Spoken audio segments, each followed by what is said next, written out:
नमस्कार, मी सिद्धेश. गोवन वार्ता लाईव्हच्या या अत्यंत खास कार्यक्रमामध्ये मी तुम्हा सगळ्यांचं स्वागत करतो. माझ्यासोबत एक खास व्यक्ती आहे आज एका विषयावरती गप्पा मारण्यासाठी, ज्यांचं नाव आहे सचिन मदगे.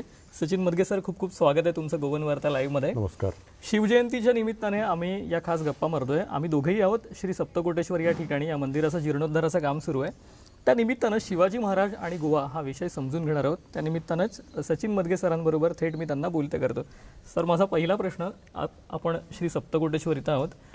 श्री सप्तकोटेश्वर म्हटलं की थेट आपण शिवरायांशी जोडले जातो.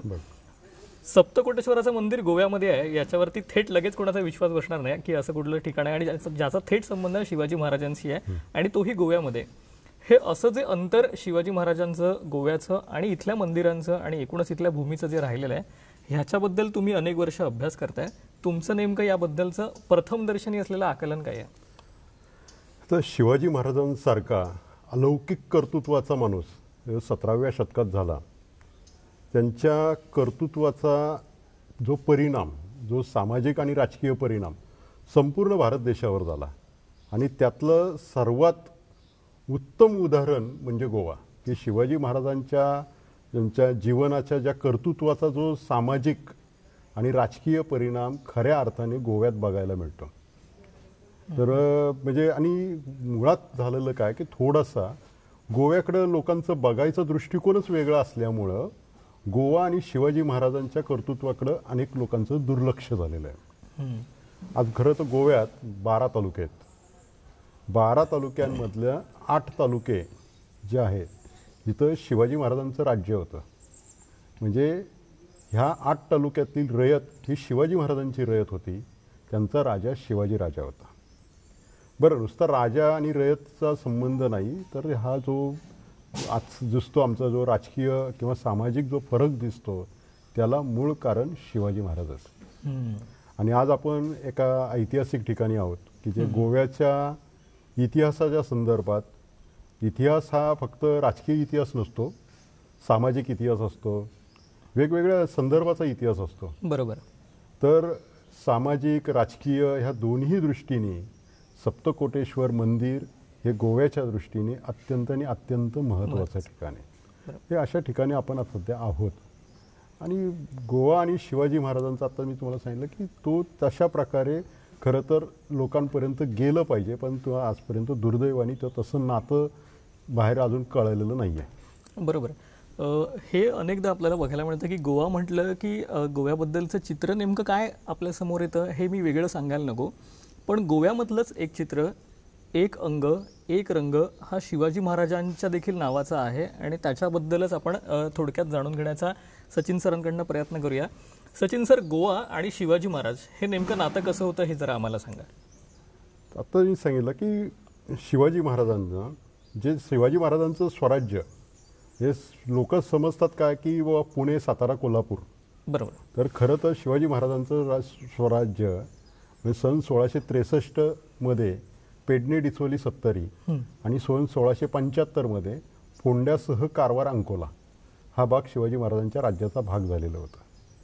शिवाजी महाराजांचे जे राजकीय निर्णय हे सगळे निर्णय हे इथं अनेक वेगवेगळ्या अंगाने इथं झालेले आहेत, वेगवेगळे आहेत. त्यातलं सर्वात सांगायचं महत्त्वाची म्हणजे सन 1667 शिवाजी महाराजांनी केलेली पोर्तुगीजांविरुद्धची बारदेश स्वारी ही एक गोव्याच्या दृष्टीने एक इतिहासाला मोठं एक वेगळं वळण देणारी एक घटना आहे.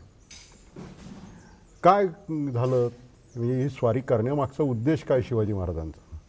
कारण त्या काळात म्हणजे मी 17व्या शतकात शिवाजी महाराजांच्या या काळात म्हणजे 1667च्या काळातलं मी बोलतो आहे. गोव्याचा राजकीय जो भौगोलिक नकाशा आहे तो फार वेगळा होता, आजच्यासारखा नव्हता. त्या काळात बारदेश, तिसवाडी आणि साष्टी हे 4च तालुके पोर्तुगीजांच्या अंमलाखाली होते. म्हणजे 1510 ते 43 पासून तो काळामध्ये तेव्हापासून होते. म्हणजे जवळजवळ त्यावेळेस 150 वर्ष तो भाग पोर्तुगीजांच्या ताब्यात राहिलेला होता. बरोबर. आणि पोर्तुगीजांनी त्या भागातील भारतीय संस्कृती पूर्णतः नष्ट केलेली होती आणि आपल्या धर्माचं त्यांनी जो तिथं पगडा बसवला होता की तो अन्यायाने आणि अत्याचाराने बसवलेला होता आणि इतर धर्मियांना, त्यात म्हणजे हिंदू धर्मियांना अत्यंत वाईट वागणूक मिळत होती. जे काही शिल्लक हिंदू राहिलेले होते त्या हिंदूंविषयी पोर्तुगीज गव्हर्नर त्यावेळेचा कोंदी सावेन्सेंती याने सप्टेंबर 1667 मध्ये एक हुकूम काढला. हुकूम असा होता की 2 महिन्याच्या आत हे जे काही शिल्लक राहिलेले हिंदू आहेत यांनी गोव्याच्या बारदेशच्या बाहेर जायचं. अच्छा. म्हणजे काय, आपली मालमत्ता आहे, घरदार आहे, ते सोडायचं आणि जायचं, नाही तर तुमचा धर्म बदलायचा. आणि याच काळात शिवाजी महाराजांचं राज्य आणि धर्म बदलून कुठला घ्यायचा? ख्रिस्ती. हो, कॅथलिक धर्म स्वीकारायचा. रोमन कॅथलिक धर्म जो पोर्तुगीजांचा आहे तो स्वीकारायचा. कारण पोर्तुगीजांचं राज्य करायचा एक महत्त्वाचा नियम होता की जिथं पोर्तुगाल राज्याचा जो धर्म आहे तो तिथल्या प्रजेचा धर्म पाहिजे. इतर धर्मियांना बाकी काही हक्क मिळत नसत. त्यांना जगायचं तर मग काय, ते पोर्तुगीजांचे जे काय कायदे कानून म्हणजे जाचक रूढी हे ते आहे, त्या विषयावर मी थोडं पुढे बोलणारच आहे, काय कसं काय होतं ते. तर असा एक तो हुकूम काढलेला होता. आणि त्याच काळात शिवाजी महाराजांचं ज्या राज्यातले जे पलीकडच्या भागातले म्हणजे डिचोली, पेडणे, सावंतवाडी, कुडाळ ह्या भागातील जे देसाई होते हे वतनदार होते, म्हणजे ज्याला देशमुखही म्हणतो आपण, बरोबर, की जे महसूल अधिकारी. शिवाजी महाराजांचं जे काही रयतेचं जे काही धोरण होतं हे त्या काळातल्या ह्या सरंजामदारांना पटणारं नव्हतं किंवा त्यांना रुचणारंही नव्हतं. कारण जे त्यांना पिढ्यानपिढ्या जो अमर्याद सत्ता मिळालेली होती ही शिवाजी महाराजांच्या या सर्वांमुळे एक अत्यंत मर्यादित होत होती. बरोबर. आणि त्यांचा आर्थिक लाभ सुद्धा अत्यंत जात होता. कारण शिवाजी महाराजांनी ह्या सगळ्यांना वेतन पद्धत सुरू केली की जे पिढ्यानपिढ्या भयंकर जे काही लुबाडणूक होती त्याला मर्यादा चाप बसला. हे सर्वसामान्य रयतेसाठी खूप चांगलं होतं, परंतु ह्या वतनदारांना हे अत्यंत पटत नव्हतं. त्यामुळे शिवाजी महाराजांनी मग काय केलं की ज्यांना पटत नाही त्यांना काढून टाकलं आणि आपल्याला अनुकूल आहेत त्यांना त्यांनी तिथं त्यांची नेमणूक केली. बरोबर. म्हणजे लखम सावंताला काढला आणि तिथं कृष्ण सावंताचं हे केलं. डिचोलीच्या देसाईलाही काढला आणि त्याला दुसऱ्याला बसवला. मग हे जे अगोदर जुने वतनदार होते हे शिवाजी महाराजांच्या विरुद्ध बंड केलं. बरं, बंड केलं तर शिवाजी महाराजांविरुद्ध बंड करून जाणार कुठं? मग पोर्तुगीजांच्या आश्रयाला. आणि पोर्तुगीजांनी सुद्धा तोपर्यंत शिवाजी महाराजांची ताकद जी काय आहे ती त्यांना अंदाज आलेला नव्हता. हे सगळे जे देसाई होते हे बारदेशमध्ये पोर्तुगीजांच्या आश्रयाला राहत होते आणि पलीकडे जाऊन अधूनमधून राज्यामध्ये जाऊन लुटमार करून येत होते. ह्या देसाईंना धडा शिकवण्यासाठी आणि पोर्तुगीजांच्या ह्या धर्मांध ज्या हुकुमाच्या विरुद्ध, फतवा म्हणूया आपण, त्याच्या विरुद्ध हिंदूंनाही न्याय देण्यासाठी शिवाजी महाराजांनी बारदेशवर स्वारी केली. खरं तर बारदेश स्वारी ही अनेक अर्थांनी शिवाजी महाराजांच्या ह्याच्यातली फार महत्त्वाची आहे, परंतु इतिहासात बहुतेक इतिहासकारांनी ही 2-4 ओळीत आटपलेली आहे. खरं तर एक शिवाजी महाराजांचं एक खूप वेगळं कार्य आहे ह्याच्यात. आणि खरं तर म्हणजे ते आपल्याला काय आहे, ते सुरत लूट, शाहिस्ते खानाची फजिती, अफजल खान, ते शिवाजी महाराजांचं ते कार्य अलौकिक आहेच, धाडसाचं आहेच, पण त्याबद्दल हे सुद्धा फार मोठं काम होतं. ही बारदेश स्वारी झाल्यामुळं हे पोर्तुगीजांचं तिथं कोलवाळच्या किल्ल्यातनं सैन्य पळालं. तिथं पोर्तुगीजांचे जे काही पादरी लोक होते ते लढाईला उभे राहिले. त्या पादरी लोकांनाही शिवाजी महाराजांच्या सैन्याने योग्य तो धडा शिकवून 4 पादऱ्यांना यमसदनी पाठवलं किंवा आणि मग नंतर पोर्तुगीजांनी मग शिवाजी महाराजांकडे तहाचे प्रस्ताव केला. हे देसाई सुद्धा पळून गेले आणि या देसाईंना आश्रय देणार नाही हे वचन दिलं. ह्या अनेक घटना झालेल्या आहेत. यावेळेचा जो इथला इंग्रज वकील होता ओल्ड गोव्यामध्ये त्याने जे काही आपल्या कारवारच्या वखारीला पत्र पाठवले त्यातही त्यांनी नमूद केलं की शिवाजी महाराजांनी ह्या 2 कारणासाठी म्हणजे हिंदूंच्या हुकुमाविरुद्ध आणि या देसाईंसाठी ही मोहीम केलेली आहे. पोर्तुगीजांना एक त्यामुळे खाडकन एक पोर्तुगीजांना एक कळालं असेल की ह्या 150-200 वर्षात एकाही भारतीय राजाने पोर्तुगीजांवर राजकीय आणि सामाजिक कारणासाठी त्यांच्या विरुद्ध मोहीम केलेली नव्हती. ही पहिल्यांदा गोव्यात पोर्तुगीजांविरुद्ध मोहीम करणारा पहिला भारतीय राजा म्हणजे शिवाजी महाराज. त्याचा परिणाम नंतर पुढे खूप झाला वेगवेगळ्या कारणानंतर. त्यावेळेस म्हणजे शिवाजी महाराज आणि पोर्तुगीजांचा तह हा इथं डिचोलीत झाला, कारण डिचोली हा शिवाजी महाराजांचा राज्याचा भाग होता. बरोबर. त्यावेळेस कदाचित शिवाजी महाराजांना हे कळालंही असेल की इथलं एक्झॅक्ट म्हणजे सारखं इथं काय झालंय. आणि इथल्या लोकांना काय केलं पाहिजे लोकांसाठी. मग त्याच वेळेस शिवाजी महाराज एका तयारीला लागले त्या पोर्तुगीजांना गोव्यातनं तो हुसकावूनच काढायचं.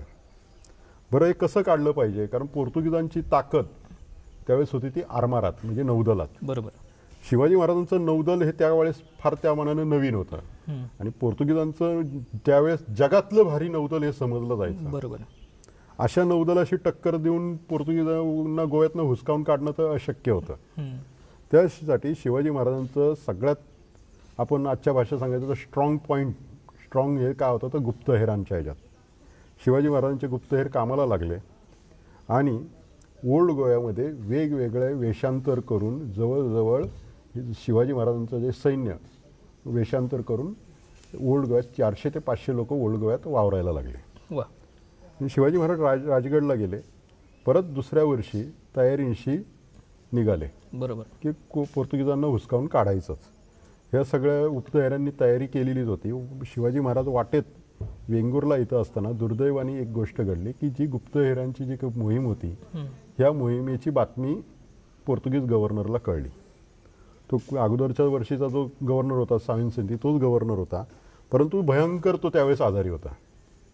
त्यावेळेस त्याला ही जी बातमी कळली त्याच्या बातमी ऐकूनच तो खाडकन उठला. त्यांनी शिवाजी महाराजांच्या वकिलाला बोलवलं आणि संतापाने शिवाजी महाराजांच्या वकिलाला 2 कानफडात मारल्या आणि हे सगळे गुप्तहेर लोकांना पकडलं, एकत्र केलं आणि त्यांना ओल्ड गोव्याच्या बाहेर हाकलून दिलं.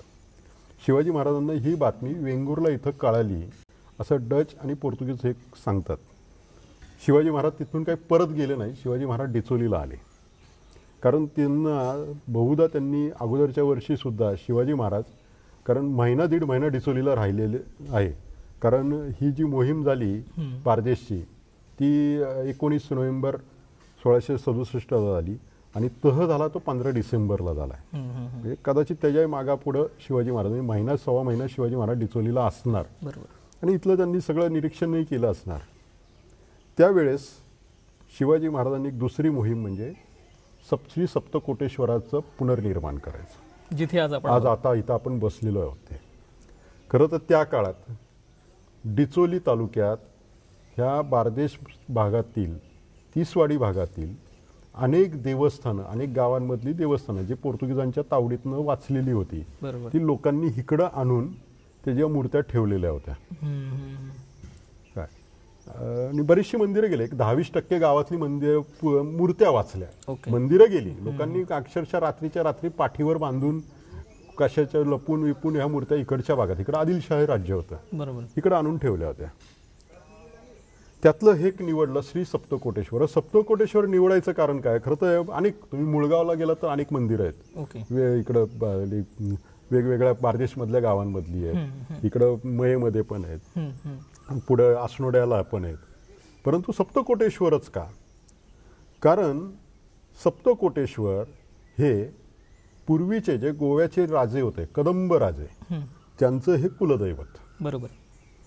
आणि कदंबांच्या ताम्रपटात शिलालेखात सुद्धा सप्तकोटेश्वराचा उल्लेख येतो की श्री सप्तकोटेश्वर लब्धवर प्रसाद असं आहे. ह्या कुलदैवताला शिवाजी महाराजांनी निवडला. कारण काय, कारण हा अगोदर सगळा हा राजकीय इतिहास होता. कारण ज्या वेळेस गोव्यावर पहिलं मुस्लिम आक्रमण झालं बहमनींचं त्यावेळेस त्यांनी सुद्धा पहिल्यांदा सप्तकोटेश्वरावरच घाला घातला, कारण ते राजदैवत होतं आणि ते दिवाडी बेटावर होतं पूर्वी. आणि ते शिवलिंग उखडलं आणि एका चिखलाच्या शेतात बांधावर घातलं होतं.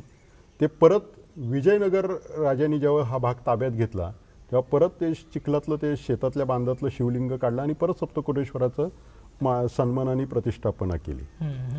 पोर्तुगीजांनी सुद्धा ज्यावेळेस ओल्ड गोवा ताब्यात जुनं गोवा ताब्यात घेतलं म्हणजे तिसवाडी ताब्यात घेतली आणि नंतर 10-20 वर्षानंतर ज्यावेळेस साधारण 1546 नंतरच्या काळात त्यांनी आपली धर्मांध मोहीम सुरू केली ही हिंदूंचं सगळे मंदिरं तोडायची. त्यावेळेस पहिला घाव त्यांनी घातला तो श्री सप्तकोटेश्वरावर.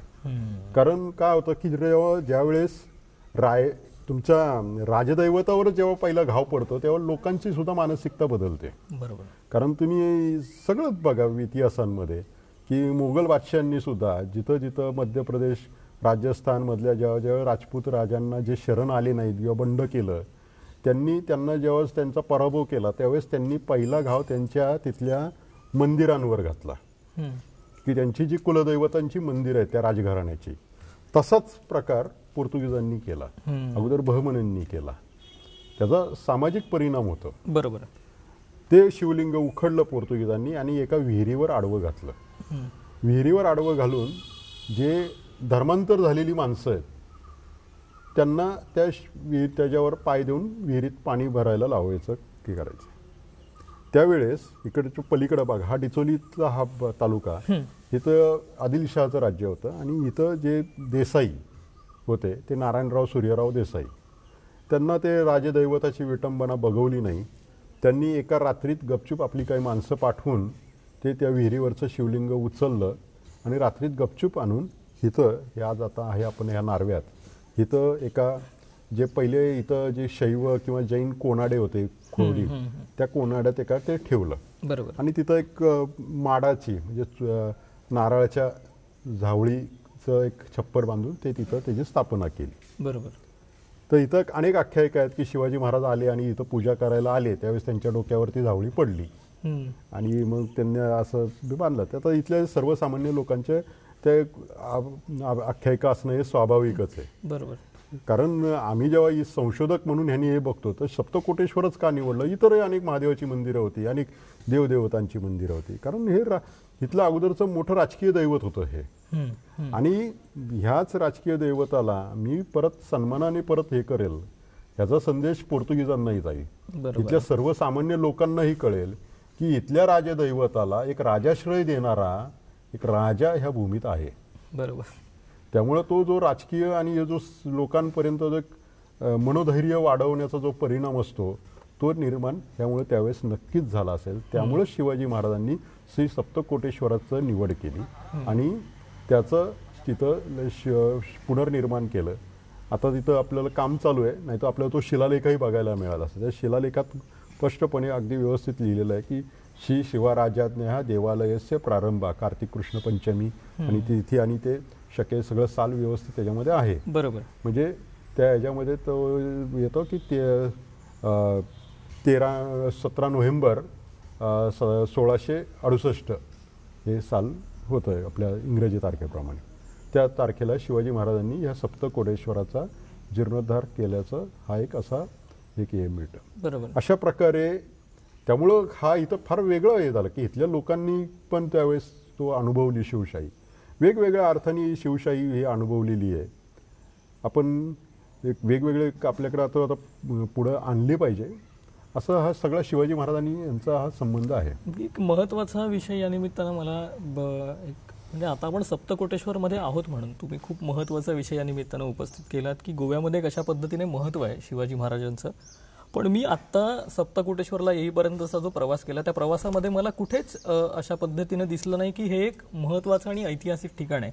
गोव्यामध्ये अशी अनेक ठिकाणं असतील जी शिवाजी महाराजांच्या पदस्पर्शाने पावन झालेली असतील, त्याला ऐतिहासिक महत्त्व असेल, पण हा इतिहास आपल्याला गोव्याच्या इतिहासाशी जोडलेला कुठेच दिसत नाही. असं साधारण कशामुळे झालं असावं? हां, खरं तर तुम्ही म्हणता प्रश्न तथ्य आहे, परंतु एक 10-15 वर्षामागे खरं होतं ते, पण आता बऱ्यापैकी लोकांमध्ये जागृती आली. गोव्यात फार जोरदार शिवजयंती साजरी होते आणि वेगवेगळ्या मार्गाने आता हल्लीच्या तरुण पिढीमध्ये शिवाजी महाराजांचं हे इतिहास वाचन आणि याच्यातल्यामुळे थोडाफार आता फरक झाला आहे. परंतु मागच्या पिढीमध्ये कसं झालेलं होतं गोव्यामध्ये, शिवाजी हांगा पावलो, शिवाजी हांगा येयलो, म्हणजे कसं की शिवाजी महाराज जस्ट येऊन गेले, एक व्हिजिट देऊन गेले. बरोबर. की शिवाजी महाराजांचा आजच्या गोव्याचा जवळजवळ 60 ते 70% भाग हे शिवाजी महाराजांचं राज्य होतं. इथली रयत ही शिवाजी महाराजांची रयत होती. हेच इथल्या लोकांना फारसं अजून माहिती नाही. म्हणजे खरं तर शिवाजी महाराजांवर इथल्या गावोगावामध्ये जे हौशी नाटक मंडळी आहेत ना, जे उभ्या आणि आडव्या महाराष्ट्रात जेवढे काही नाटक होत नसतील एवढे शिवाजी महाराजांवर इथं नाटकं होतात. बरोबर. इथे जाणता राजा लागलं की ते पण होय, तुफान होय, भरतं. तुफान तुफान तुफान आणि एवढंच नाही म्हणजे स्वतः शिवाजी महाराजांचे रोल म्हणजे महाराष्ट्रात तिकडे पैसे ऍक्टरला द्यावे लागतात, इथं शिवाजी महाराजांचा रोल करण्यासाठी ऍक्टर पैसे देतो. हे इंटरेस्टिंग आहे. हे इथं हे आहे की मला शिवाजी महाराजांचा रोल करायचा आहे, तर तो स्वतः ते पैसे देतो की मला म्हणजे वर्गणी देतो त्या नाटकासाठी. बरोबर. हे अशी उलटी परिस्थिती आहे. आणि शिवाजी महाराजांवरील नितांत प्रेम आहे, आदर आहे, यात काही वाद नाही. परंतु हे इतिहासाचं हे माहिती नव्हतं, कारण त्यामुळेच गेल्या काळामध्ये शिवजयंती साजरी करण्याचं प्रमाणही वाढलं असं बघूया. होय होय होय. आणि म्हणजे डिचोली आहे की डिचोली हा तर शिवाजी महाराजांचा राज्याचा भाग होता. याशिवाय फोंडा एक शिवाजी महाराजांचं राज्य होतं. आणि फोंड्याची लढाई जी शिवाजी महाराजांनी ज्या प्रकारे जिंकली तो फार इंटरेस्टेड विषय आहे. आणि शिवाजी महाराजांनी गोव्यात एक किल्लाही बांधला, बेतूल किल्ला. होय, फार कमी लोकांना माहिती, कारण हे सगळं जी माहिती बेतूल किल्ल्याची येते ही पोर्तुगीज डॉक्युमेंट्समधनं येते, पोर्तुगीज जे कागदपत्र आहेत त्याच्यातनं. जसं शम देसाईंनी जे शिवशाही पोर्तुगीज कागदपत्र म्हणजे काही प्रसिद्ध केलंय, तर त्याच्यामध्येच त्याची पत्र आहेत. आणि त्याशिवाय पण त्या फार महत्वाची आणि मोक्याची जागा आहे ती बेतूल, की त्या बेतूल किल्ल्यामुळं मडगाव आणि जो सगळा साष्टीचा पोर्तुगीजांवर कशा प्रकारे शिवाजी महाराजांचा धाक निर्माण झाला हे फार आहे. आणि तो शिवाजी महाराजांचा बाळलीचा हवालदार आणि शिवाजी महाराजांच्या आज्ञेने तो तिथं किल्ला बांधलाय. तर ते बाळलीचा हवालदार आणि गव्हर्नरची जी काही पत्र उत्तरं आहेत ना ते फार इंटरेस्टेड आहेत. म्हणजे बाळलीच्या हवालदाराला त्या गव्हर्नरने सांगितलं नाही तुम्ही तिथं किल्ला बांधायचा नाही, कारण ते शिवाजी महाराज आणि आमच्यात जो काही करार आणि मैत्रीचा तह झालाय त्या विरुद्ध आहे. तर बाळलीच्या हवालदारांनी सांगितलं मी माझ्या राजाच्या आज्ञेने मी हा किल्ला बांधतोय, तुम्ही आम्हाला सांगणारे कोण, मी माझं काही करायला मुक्त्यार आहे. असं स्पष्टपणे एक हवालदार पोर्तुगीज गव्हर्नरला सुनावतो. हेही त्यावेळेस पोर्तुगीज गव्हर्नरला भयंकर असणार आहे, कारण त्या काळामध्ये पोर्तुगीज बहुतेकांना खिशात घालून फिरायचे, परंतु हे शिवाजी महाराजांच्या साध्या हवालदाराला ते खिशात घातलं नाही, त्यांनी घालू शकले नाहीत. अशा खूप काही जागा आहेत शिवाजी महाराजांच्या ह्याच्याशी संबंधित. कारण फोंडा तर हे फार महत्त्वाचं ठिकाण होतं त्यावेळेसचं. शिवाजी महाराजांच्या जी पहिल्यांदा शिवाजी महाराजांनी 66ला फोंडा जिंकायचा प्रयत्न केला, त्यात त्यांना अपयश आलं. परंतु 1675ला शिवाजी महाराजांनी स्वतः मे महिन्यात जी लढाई झालेली आहे ती भयंकर लढाई, म्हणजे शिवाजी महाराजांनी जवळजवळ कितीतरी सोन्याची कडी तयार करून आणली होती, की जो फोंड्याच्या तटावर शिड्या लावून वर पहिल्यांदा चढेल त्याला, आणि त्यांना जे पहिले जे सगळेजण चढतील त्यांना सोन्याचे कडं काय म्हणजे लोकांना ते हे करण्यासाठी, जे सैन्याला आकर्षण म्हणजे लढाईला प्रवृत्त केलंच पाहिजे. आणि त्याच वेळेस इब्राहिम खान नावाचा शिवाजी महाराजांचा एक सरदार होता, तो आपल्या सभासद बकरीमध्ये त्याचं फार बहारदार वर्णन आहे. आणि तो फार त्याने जबरदस्त तिथं लढाई करून तो पराक्रम गाजून तो किल्ला जिंकण्यासाठी त्यांनी पण पराक्रम केलेला आहे. असे फार जबरदस्त फोंड्याच्या लढाईचा इतिहास आहे, बेतूलच्या किल्ल्याचा इतिहास आहे, डिचोलीमध्ये गोष्टी आहे. आणि ह्याशिवाय अनेक छोट्या मोठ्या घटनांचा पण इतिहास आहे, की इथं शिरगाव म्हणून आहे.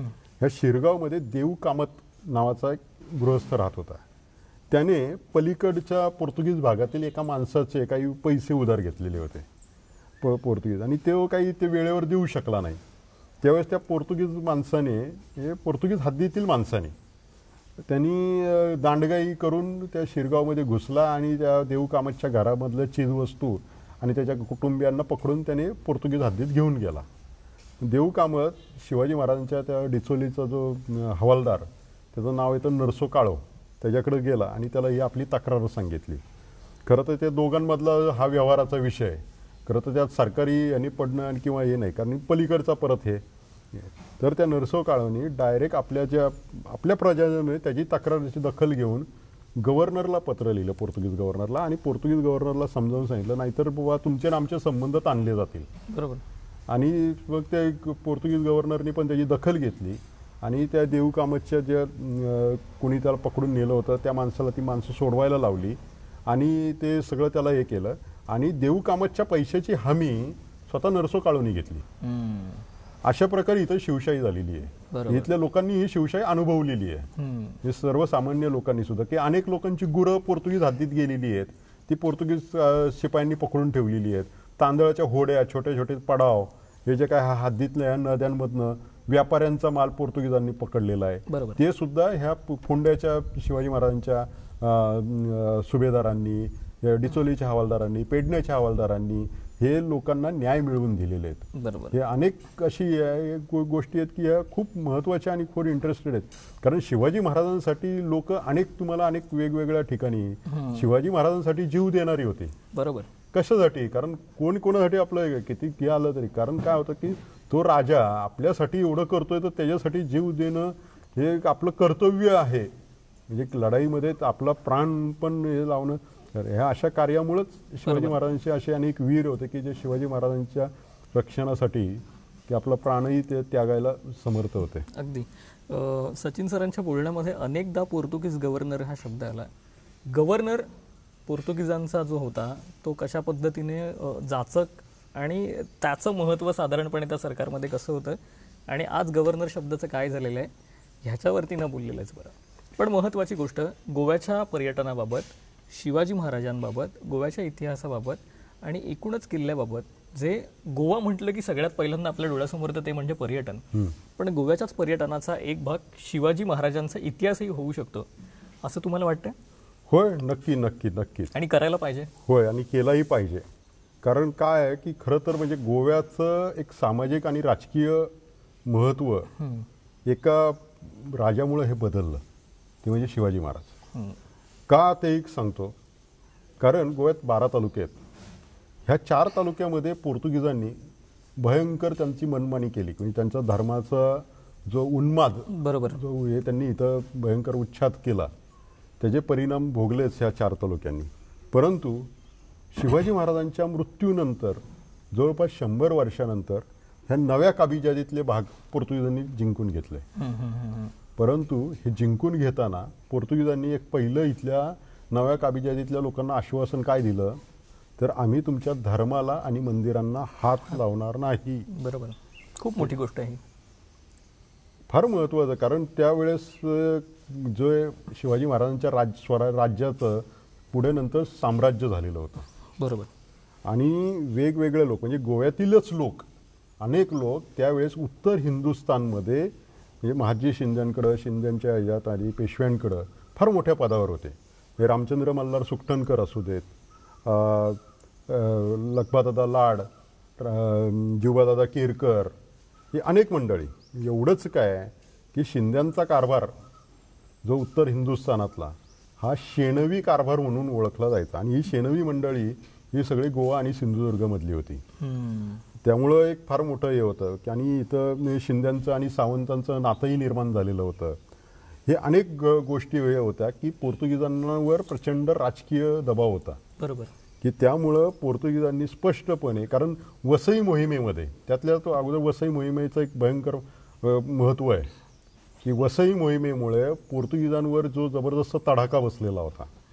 वसई मोहिमेच्या विजयानंतरची जी सगळी दोन्ही बाजूची पत्रव्यवहार जर बघाल ना, तर सर्वांनी जो काही अभिप्राय आहे त्याच्यात की महाराष्ट्र धर्म किंवा हिंदू धर्म ह्यामुळं राखला गेला. की वसई मोहिमेमध्ये मराठ्यांनी प्राणहानीची भयंकर मोठी किंमत चुकवली. म्हणजे वसई मोहिमेच्या 2 वर्षाच्या भयंकर रणकंदनात हे खरं तर मला कधी कधी वाटतं की वसई मोहीम जर युरोपात झाली असती ना वसईसारखी, तर त्याच्यामध्ये फार मोठे हॉलिवूडचे युद्धपट निघाले असते. एवढं भयंकर आहे की जिंकले मराठे, पोर्तुगीजांना वसई भागातनं पूर्णपणे उखडून काढलं, गोव्यातही त्यांना भयंकर चेपलं, विजय झाला. परंतु प्राणहानीची जर तुलना बघाल ना, तर 1,500 ते 2,000 पोर्तुगीज मारले गेले आणि 20,000 ते 22,000 मराठा सैन्य ह्या लढाईमध्ये वारले. बापरे. शेवटच्या लढायांमधली जे रणकंदन बघितलं ना की आगीचा पाऊस पिऊन, तोफा बंदुकांचा मारा खाऊन, सुरुंगामधलं हे करून जे सुरुंग लावायचे ज्या काय पद्धती या मराठ्यांनी केल्या तिथं, भयंकर आणि भयंकर धाडसी. खरंच मला वाटतं ते वर्णन वाचले ना की ते युरोपियन हॉलिवूडचे जे काही युद्धपट बघितलं, अरे हे तर आपल्या भारतात आपल्या लोकांनी केलंय, एवढं भयंकर केलं होतं. त्याचा परिणाम पोर्तुगीजांवर भयंकर झाला. भयंकर म्हणजे अतिभयंकर. आणि पुढं पोर्तुगीजांनी एक चाणाक्षपणे हे केलं की आम्ही तुमच्या धर्माला यालाच हात लावत नाही. म्हणजे काय पुढचा प्रश्नच मिटला. त्यामुळं ह्या 12ही तालुक्यांमध्ये आज पूर्णपणे भारतीय संस्कृती राहिली. इथल्या एकाही माणसाला पोर्तुगीजांनी वाटवलं नाही बरोबर. किंवा एकाही मंदिराला हात लावला नाही किंवा इकडं जी पूर्वी जी 100-125 वर्ष त्यावेळेस इकडं स्थलांतरित झालेले मंदिरं त्यांनाही हात लावलेला नाही. अगदीच तुम्हाला अगदी थोडक्यात सांगतो की कवळ्याला जे मंदिर आहे शांतादुर्गा, त्या मंदिराचा नंतर एक 1600 तो भाग 1763ला ताब्यात घेतला. ही घटना आहे 1785च्या काळातली, म्हणजे 10-15 वर्ष झाली होती ताब्यात पोर्तुगीजांनी घेऊन. तर त्या मंदिराचे जे काही देवस्थानाच्या जमिनी असतात, शेत जमिनी, त्या देवस्थानाचं उत्पन्न पोर्तुगीज परस्पर खात होते, ते देवस्थानाला मी देत नव्हते. तर महाजी शिंद्यांनी दिल्लीवरनं पोर्तुगीजांना खडसावलं की ते देवस्थानाचं उत्पन्न तुम्ही देवस्थानलाच दिलं पाहिजे, तुम्ही इतर पोर्तुगीजांनी खाल्लं नाही पाहिजे. बरोबर. काय आणि अनेक लोकांचं की माधवराव पेशव्यांची पण करडी नजर होती ह्याच्यावर होती आणि वेगवेगळ्या लोकांचं ह्याच्यावर एवढं हे होतं की त्यामुळं पोर्तुगीजांनी ह्या 8ही तालुक्यातल्या भारतीय संस्कृतीला ते पुढं धक्का लावू शकले नाही. आज हे गोव्यात आपल्याला जे फळ जे दिसतंय त्याची सुरुवात ही छत्रपती शिवाजी महाराजांनी केलेली आहे. बरोबर. काय हे पुढं पोर्तुगीजांनी सुद्धा नंतर खूप धोरणं बदलली. बरोबर. की त्याला कारण का त्यांचं जे अधिकृत धार्मिक धोरण इन्क्विजिशनचं धोरण ते फार पुढे हे 1880च्या आसपास बदललं. परंतु त्याच्या अगोदर 100 वर्ष मागं हा नवीन भाग ताब्यात घेतल्यावर सुद्धा त्यांनी आपल्या धार्मिक धोरणाला मुरड घातली. खूप मोठी सगळं गोव्यासाठी हा फार महत्त्वाचा भाग आहे. बरोबर. आणि त्याचं हा साक्षीदार म्हणजे सप्तकोटेश्वराचा जो परत पुनर्निर्माण त्याची सुरुवात इथून झालेली आहे. बरोबर. असं तो त्यामुळे या स्थानाला खूप महत्त्व आहे. आणि हे हळूहळू येतंय पुढे, वेळ लागेल, परंतु हे सातत्याने लोकांपुढे आलं पाहिजे. वेळ लागेल, पण जेव्हा लोकांना कळेल तेव्हा वेळ लागेल. अशा पद्धतीची खरंच हा सगळा इतिहास आहे आणि प्रचंड महत्त्व आणि खूप लोकांवरती परिणाम करणारं, आपल्या संस्कृतीवरती आपल्या पाऊलखुणा शोधताना आपल्या प्रत्येक विचारांना कुठेतरी खतपाणी घालणारी गोष्ट जी आहे ना, ती या इतिहासामध्ये आपल्याला शोधताना बघायला मिळते. अत्यंत महत्त्वाची गोष्ट आहे आणि खूप महत्त्वाचं सचिन सर म्हणालेली आहेत. एक फार इंटरेस्टिंग गोष्ट जी मला विचारायची आहे तुम्हाला, ती ही की गोव्यात किती किल्ले आहेत एकूण? म्हणजे गोव्यात मला जवळपास 50हून जास्त किल्ल्यांच्या नोंदी मिळाल्या. अच्छा. आणि 43 किल्ल्यांच्या जागा मिळाल्या आणि त्याचा राजकीय इतिहासही मिळाला. आणि यापैकी सगळ्या महाराजांशी संबंधित आहेत की नाही? बरेचसे फार मोठ्या प्रमाणात पोर्तुगीजांचे किल्ले आहेत, कारण त्यांनी बांधले पोर्तुगीजांनी होय जुन्या काबीजादीमध्ये त्यांनी लहान मोठे खूप किल्ले बांधले. म्हणजे शिवाजी महाराजांनी एक बेतुल्ला किल्ला बांधला. बरोबर. नवीन आणि अगोदरचे आदिलशाह काळातले किल्ले आहेत. सर्वात गोव्यातला पहिला जो किल्ला ज्याची नोंद मिळते ती 4थ्या शतकातली चंद्रपूरचा किल्ला. चंद्रपूर म्हणजे चांदोरचा किल्ला. आणि सगळ्यात उशिराची किल्ल्याची नोंद मिळते ती पेडणे तालुक्यात वाय डोंगरावर सावंत किल्ला बांधतायत 1785 मध्ये. अच्छा. काय म्हणजे 18व्या शतकाच्या शेवट ते 4थ्या शतकापर्यंत वेगवेगळ्या राजवटीत वेगवेगळे किल्ले बांधले गेलेले आहेत. बरोबर. संभाजी महाराजांनी फोंड्यातला जो खालचा कोट होता तो पाडून मर्दनगड बांधला. त्याचे आता तोही पोर्तुगीजांनी पुढे उद्ध्वस्त केला जिंकून घेताना फोंडा, परंतु तो एक किल्ला महत्त्वाचा, फार राजकीय महत्त्वाचा तो किल्ला होता.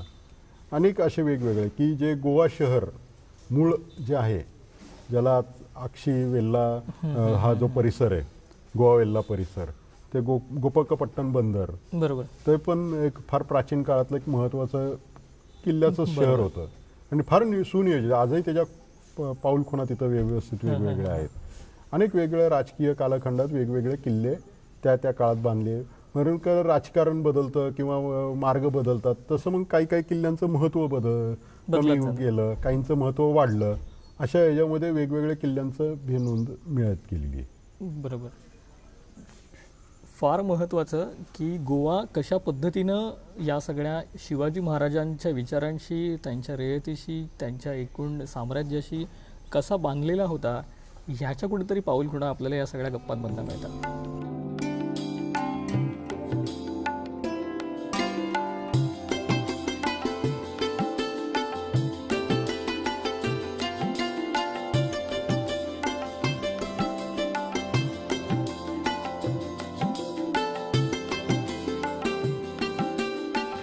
साधारणपणे 353-54 वर्ष झाली.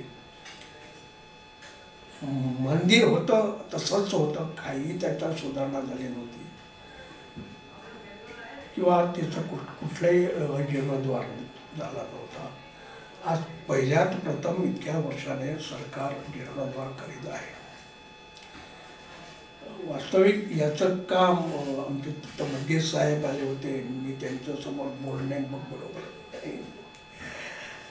त्यांच्याच आम्ही शिकलो, कारण आपली जी या मंदिर स्थापनेची तारीख होती ती चुकीची होती.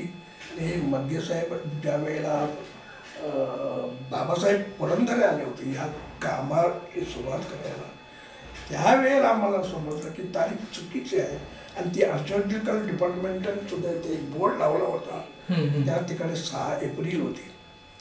म्हणजे कितीतरी ती विसंगती होती. ती मग बाबासाहेब मंगेश साहेबाने आम्हाला या प्लॅटफॉर्मवर किती हजार महाराजांच्या जयंतीच्या तारखेवर वाद कितीतरी होती, त्या काही तर माहिती आम्हाला यांच्याकडून मिळाली. आणि आता हा जीर्णोद्धार सुरू आहे. वास्तविक हा 1 वर्षाचा कालावधी होता, पण दुर्दैवाने ह्याच्यामध्ये कोविडचं महामारी आल्यामुळे हे थोडंसं काम रखडलं गेलं होतं. पण आता ते फुल स्विंगमध्ये, आता ते पूर्ण याच्यामध्ये चालू आहे. आणि आमची अपेक्षा आहे की 1 वर्षाने साधारणपणे ते काम